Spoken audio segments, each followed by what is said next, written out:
సరిచేసే క్రమంలో ఇవాళ రాజకీయ పక్షాలతో సమావేశం కావడం జరిగింది.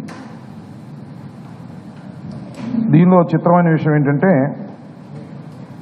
నారా చంద్రబాబు నాయుడు గారు మాజీ ముఖ్యమంత్రి, శాసనసభకు రాని ప్రధాన ప్రతిపక్ష నాయకులు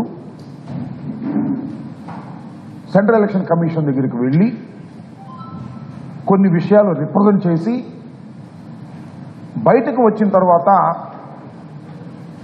వైఎస్ఆర్ కాంగ్రెస్ పార్టీని విమర్శ చేస్తూ అప్రజాస్వామ్య విధంగా ప్రవర్తిస్తున్నామని, దొంగ ఓట్లను ప్రోత్సహిస్తున్నామనేటువంటి ఆరోపణలు చేసేటటువంటి ప్రయత్నం చేశారు.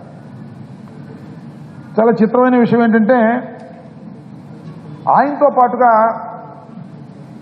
వైఎస్ఆర్సీపీని మోసం చేసి డబ్బు తీసుకొని తెలుగుదేశం పార్టీకి ఓటు వేసినటువంటి ఎమ్మెల్సీల్లో ఓటు వేసినటువంటి తాడికొండ శాసనసభ్యురాలు శ్రీదేవి గారిని వెంటబెట్టుకు వెళ్ళారు. దేనికి వెళ్ళారు?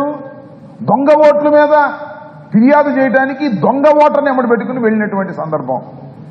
ఎంత దుర్మార్గం నాకు అర్థం కాల.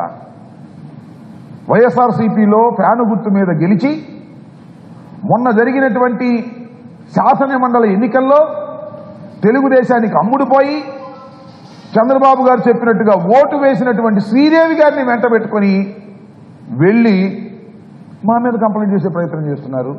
ప్రజాస్వామ్యం మీద గౌరవం ఉన్నట్టుగా నటిస్తున్నారు. ఇంకా నయ్యం, మేకపాటి చంద్రశేఖర్ రెడ్డిని, ఆనవ రామనారాయణ రెడ్డిని, కోటమిరెడ్డి శ్రీధర్ రెడ్డిని వీళ్ళు కూడా అమ్మడి పెట్టుకెళ్తే ఇంకా బండారం బాగా బయటపడేది.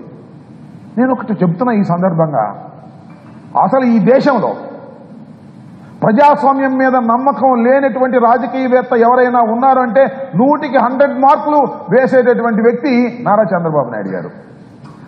ఆయనకి ప్రజాస్వామ్యం మీద ఎప్పుడూ నమ్మకం లేదు. ఆయనకి నమ్మకం వల్ల ఉంది దేని మీద ఏంటంటే, క్యాష్ మీద, కుట్రల మీద, కుతంత్రాల మీద, మ్యానిపులేషన్స్ మీద. ఇవి